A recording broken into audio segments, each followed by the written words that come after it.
Bible చెప్తుంది, నీవు నరపుత్రుణ్ణి జ్ఞాపకం చేసుకున్నటకు మనుషుడు ఏ పాటి వాడు.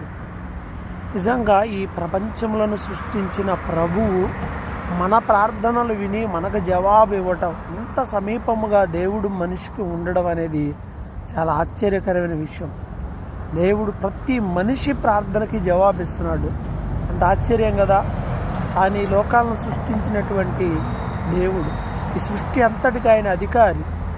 మరి అలాంటి గొప్ప దేవుడు తను సృష్టించుకున్నటువంటి కోటాను కోట్ల మంది, ఒకసారి ఆలోచిస్తే ప్రపంచంలో నువ్వు ఎంత నేనెంత. అలాంటిది దేవుడు మన పట్ల ఎంతో ప్రేమ కలిగి మన ప్రతి అవసరాన్ని తీరుస్తూ మన ప్రతి ప్రార్థనను వింటూ ఉన్నాడు.